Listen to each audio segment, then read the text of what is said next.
ओम शांति। आज 17 अगस्त 2026 दिन सोमवार। आइए सुनते हैं आज की साकार मुरली को विस्तार से। मुरली का सार। मीठे बच्चे, बाप और दादा की भी वंडरफुल कहानी है। बाप जब दादा में प्रवेश करे तब तुम ब्रह्मा कुमार कुमारी वर्षे के अधिकारी बनो। बाप और दादा की भी वंडरफुल कहानी है। बाप जब दादा में प्रवेश करें तब तुम ब्रह्मा कुमार कुमारी वर्षे के अधिकारी बनो। प्रश्न है आज का, निश्चित ड्रामा को जानते हुए भी तुम बच्चों को कौन सा लक्ष्य अवश्य रखना है। निश्चित ड्रामा को जानते हुए भी तुम बच्चों को कौन सा लक्ष्य अवश्य रखना है। उत्तर, पुरुषार्थ कर गैलब करने का अर्थात विनाश के पहले बाप की याद में रह कर्मातीत बनने का लक्ष्य अवश्य रखना है। कर्मातीत अर्थात आयरन एजेड से गोल्डन एजेड बनना। पुरुषार्थ का यही थोड़ा सा समय है, इसलिए विनाश के पहले अपनी अवस्था को अचल अडोल बनाना है। ओम शांति। ओम शांति। यह दोनों कौन कहते हैं? एक था बाबा, एक था दादा। कहानी सुनाते हैं ना, एक था राजा, एक थी रानी। अब यह फिर है नई बातें। एक बाबा, एक दादा। तुम कहेंगे 5000 वर्ष पहले भी एक था शिव बाबा, दूसरा था ब्रह्मा दादा। अब शिव के बच्चे तो सब हैं, सभी आत्माएं एक बाप की संतान हैं। वह तो है ही हैं। ब्रह्मा के बच्चे ब्राह्मण भी थे। प्रजापिता ब्रह्मा की संतान ब्रह्मा कुमार कुमारियां थे। उन्हों को कौन पढ़ाते थे? शिव बाबा। प्रजापिता ब्रह्मा के यह ब्रह्मा कुमार कुमारियां ढेर बच्चे हैं ना। ब्रह्मा कुमार कुमारियां मानते हैं बरोबर हम शिव बाबा के बच्चे भी हैं, पोत्रे भी हैं। बच्चे तो हैं ही, अब पोत्रे बने हैं। ब्रह्मा द्वारा दादे से वर्षा लेने। अभी तुमको दादे से वर्षा मिलता है, जिसको शिव बाबा कहते हैं, परंतु ब्रह्मा कुमार कुमारियां होने कारण उनको हम दादा कहते हैं।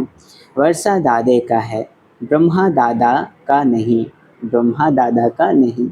वैकुंठवासी बनने का वर्षा उस बाप से मिलता है। आधा कल्प वर्षा पाते हो, फिर तुमको श्राप मिलता है रावण से। नीचे उतरते आते हो, जैसे कि ग्रहचारी बढ़ती है नीचे उतरने की। अभी तुम बच्चे समझते हो हमारी ग्रहचारी राहु की दशा पूरी हुई। राहु की दशा है सबसे बुरी। ऊंचते ऊंच बृहस्पति की दशा, फिर राहु की दशा बैठी तो 5 विकारों के कारण हम काले हो गए। क्या कह रहे हैं? ऊंचते ऊंच बृहस्पति की दशा है, फिर राहु की दशा बैठी तो 5 विकारों के कारण हम काले हो गए। अब फिर बाप कहते हैं दे दान तो छोटे ग्रहण है तुम्हारी बात। उन्होंने फिर सूर्य चंद्रमा का ग्रहण समझ लिया है। जब ग्रहण लगता है तो दान मांगते हैं। यहाँ बाप तुमको कहते हैं 5 विकारों का दान दो तो ग्रहचारी उतर जाएगी। इन विकारों से ही तुम पापात्मा बने हो। मुख्य है देह अभिमान। पहले ऐसे सतो प्रधान थे, फिर सतो रजो तमो बने हैं। 84 जन्म लिए हैं। यह तो पक्का निश्चय है, बरोबर देवताएं ही 84 जन्म लेते हैं। पहले उन्हों को ही मिलना चाहिए बाप से। गाया भी जाता है आत्माएं परमात्मा अलग रहे बहुकाल। बाप कहते हैं पहले पहले तुमको सतयुग में भेजा था, फिर अभी तुम ही आकर मिले हो। आगे तो सिर्फ गाते थे, उनका यथार्थ अर्थ अभी बाप बैठ समझाते हैं। सभी वेदों, शास्त्र, जप तप, स्लोगन आदि जो भी हैं, सबका सार बाप बैठ समझाते हैं। चक्र तो बिल्कुल सहज है। अभी कलयुग और सतयुग का संगम है। लड़ाई भी सामने खड़ी है, यह भी तुमको निश्चय है। सतयुग की स्थापना होती है। कलयुग में जितने भी हैं उन सब के शरीर खलास हो जाएंगे, बाकी आत्माएं पवित्र बन हिसाब किताब चुकतुक कर जाएंगी। यह सबके कयामत का समय है। आत्माएं शरीर छोड़ चली जाएंगी, यह तुम्हारी बुद्धि में अभी है। जब तक हम कर्मातीत अवस्था को पाएं तब तक संगम पर खड़े हैं। एक तरफ हैं करोड़ों मनुष्य, दूसरे तरफ हो सिर्फ तुम थोड़े से, तुम्हारे में भी कितने हैं जो निश्चय बुद्धि होते जाते हैं। निश्चय बुद्धि विजयंती फिर जाकर विष्णु के गले की माला बनेंगे। एक है रुद्राक्ष की माला, दूसरी है रुंड माला। उस रुंड माला में छोटी छोटी शक्ल होती हैं। यह निशानी है, हम आत्माएं ही आकर फिर बाप के गले की माला के दाने बनेंगे। फिर यहाँ आएंगे नंबरवार। माला 8 की भी है, 108 की भी है, 16,108 की भी है। जब अब 16,000 है या 5-10 हजार हैं, उनका कोई हिसाब नहीं निकाल सकता, उनका कोई हिसाब नहीं निकाला जाता। यह मालाएं गाई जाती हैं। बाबा कहते हैं, यह सब तुम क्यों विचार करते हो। जितने भी राजाएं कल्प पहले सतयुग त्रेता में बने थे उतने ही बनेंगे।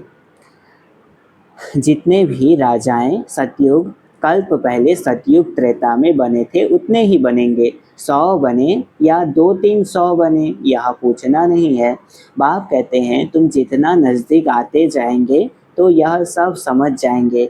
आज हम यहाँ हैं, कल विनाश होगा, फिर सतयुग में थोड़े से देवी देवता होंगे, बाद में वृद्धि को पाते हैं। सतयुग के आसार भी दिखाई पड़ते हैं।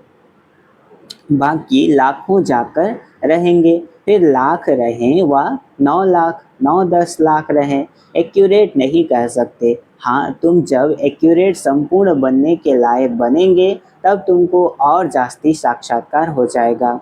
अभी तो बहुत कुछ समझने का समय पड़ा है, बहुत साक्षात्कार करते रहेंगे। लड़ाई की तैयारियां भी बहुत होती रहती हैं, सब चीज़ें महंगी होती जाएंगी। विलायत में भी अब खूब टैक्स आदि लगते रहेंगे।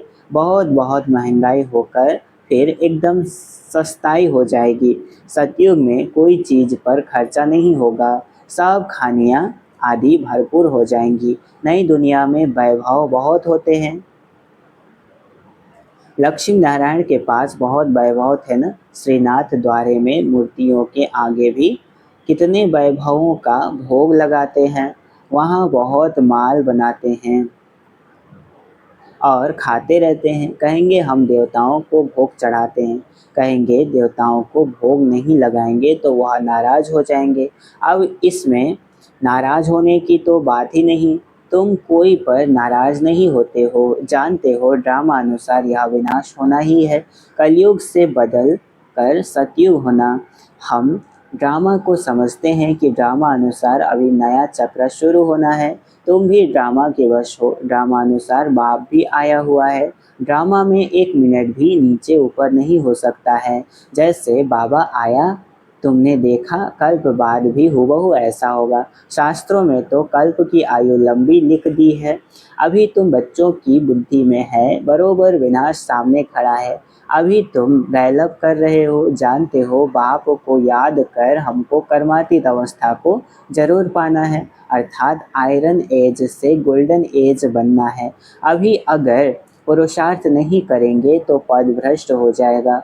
हे आत्माएं, अभी तुम पतित बन गई हो, यह भी जानते हो। बहुत किस्म के आएंगे जो और धर्म में बदली हो गए हैं, वह निकल कर आते रहेंगे, आकर अपना पुरुषार्थ करते रहेंगे। बाप से वर्षा पाने आकर पुरुषार्थ करेंगे, बाप से वर्षा पाने। ब्राह्मण धर्म में आकर फिर देवता धर्म में आएंगे। ब्राह्मण धर्म में नहीं आएंगे तो देवता धर्म में कैसे आएंगे। ब्राह्मण दिन प्रतिदिन वृद्धि को पाते रहेंगे, देखेंगे विनाश सामने आ गया है, यह तो ठीक कहते हैं, फिर वृद्धि होती जाएगी। ब्राह्मणों का झाड़ वृद्धि को पाकर फूल हो जाएगा, फिर वापस जाएंगे, देवताओं का झाड़ बढ़ेगा। अभी तुम संगम पर राजयोग सीख रहे हो। इस संगम को कल्याणकारी युग कहा जाता है। संगम का ही गायन है, गंगा सागर का मेला दिखाते हैं, वह सब है भक्ति मार्ग का। यह है ज्ञान मार्ग, ज्ञान सागर, और ज्ञान सागर से निकली हुई ज्ञान गंगाएं। ज्ञान सागर से पतित पावन अक्षर लगता है, वह समझते हैं पतित पावनी गंगा है और फिर गंगा में स्नान करते ही आते हैं। यह नदियाँ तो सतयुग से लेकर चलती आती है, आजकल तो नदियाँ भी कहाँ कहाँ डुबो देती है। प्रकृति भी तमोप्रधान, सागर भी तमोप्रधान हो पड़ा है। सागर थोड़ी सी उछल खाएगा तो सब कुछ खलास कर देंगे। सतयुग में सिर्फ हम थोड़े ही भारत में रहते हैं। यमुना के कंढे पर देहली परिस्थान थी, फिर बननी है। सतयुग में थोड़ी ही जीव आत्माएं रहती हैं, फिर धीरे धीरे आते जाते हैं। अभी है कलयुग का अंत। कितने ढेर मनुष्य हो गए हैं, बेहद का नाटक है जिसको अच्छी रीति समझना है। भले कोई अपने को एक्टर समझते भी हैं, परंतु कल्प 5000 वर्ष का है, यह किसको भी पता नहीं है। भले कोई अपने को एक्टर समझते भी हैं, परंतु कल्प 5000 वर्ष का है, यह किसको भी पता नहीं है। कहाँ 84 जन्म, कहाँ 84 लाख। अभी तुम रोशनी में हो, तुमको बाप से वर्षा मिलता है। बाप कहते हैं मनमना भव, बाप को याद करना है। शिव भगवान वाच, भगवान की महिमा में और देवताओं की महिमा में बहुत फर्क है। बाप जो नई रचना रचते हैं, उनकी महिमा है सर्वगुण संपन्न। अभी तुम ऐसे बन रहे हो, बाप की महिमा और इनकी महिमा में रात दिन का फर्क है।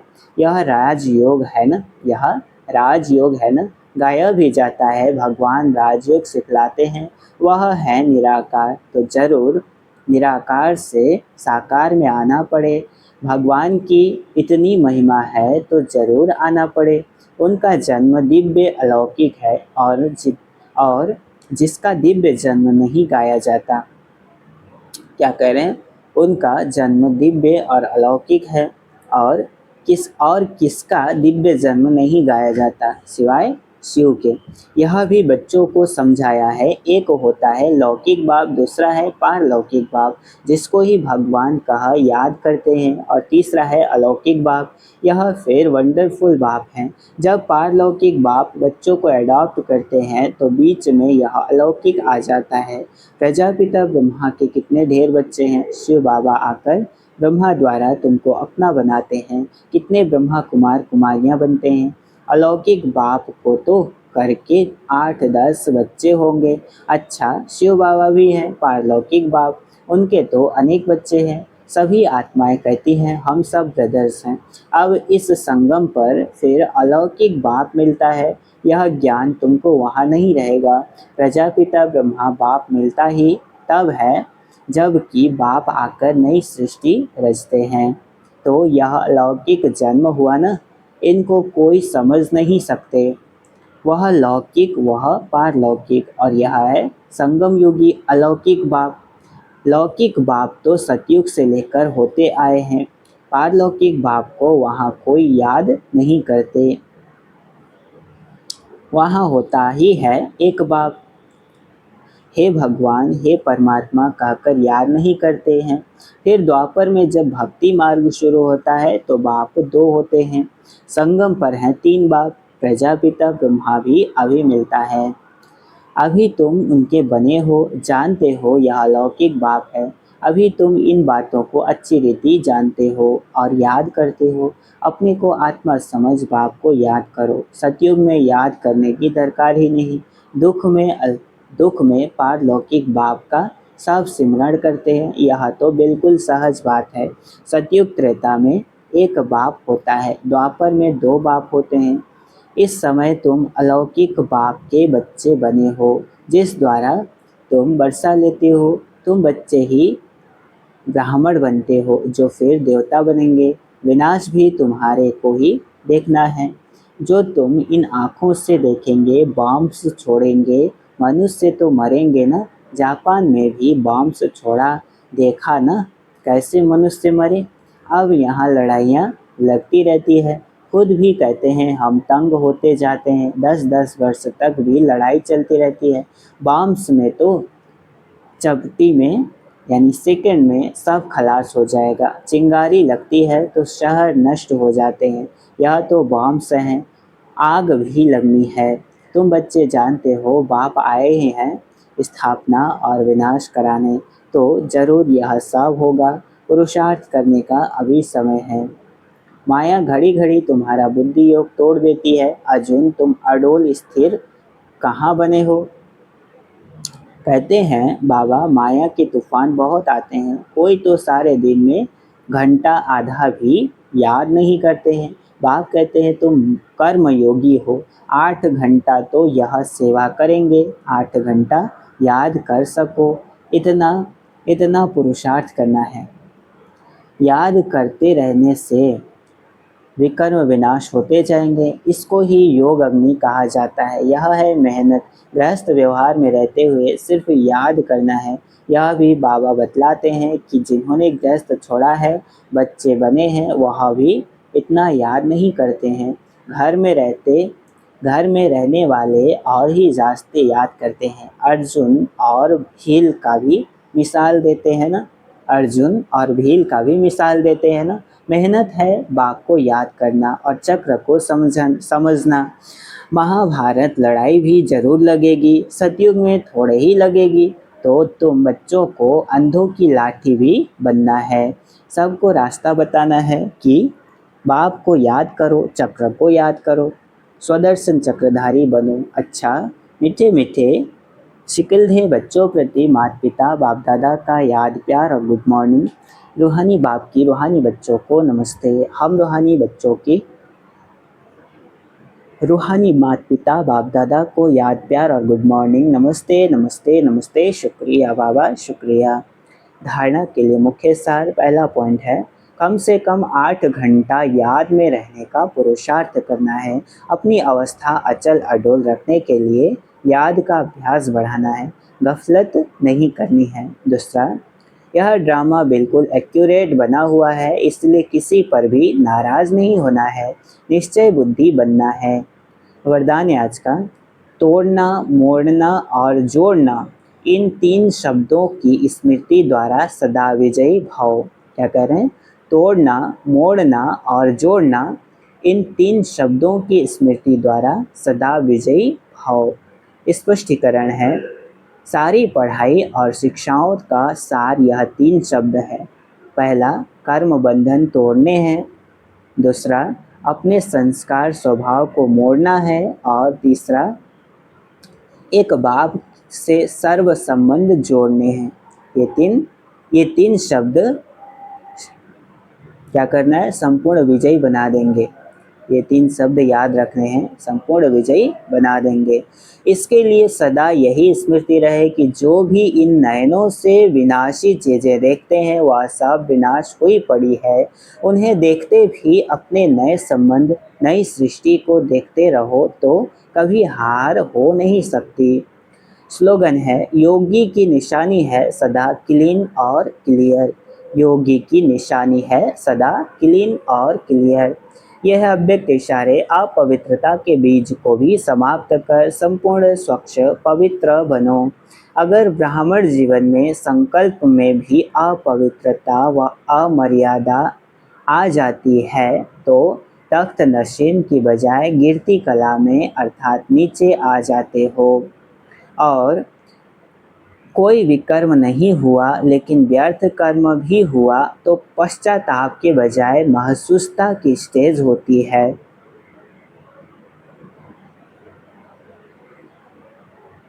क्या कह रहे हैं? कोई विकर्म नहीं हुआ लेकिन व्यर्थ कर्म भी हुआ तो पश्चाताप के बजाय महसूसता की स्टेज होती है। महसूस होता है कि यह रॉन्ग है, नहीं होना चाहिए, वह बात कांटे के समान चुभती रहेगी, इसलिए इस व्यर्थ से भी मुक्त बनो। अच्छा, ओम शांति।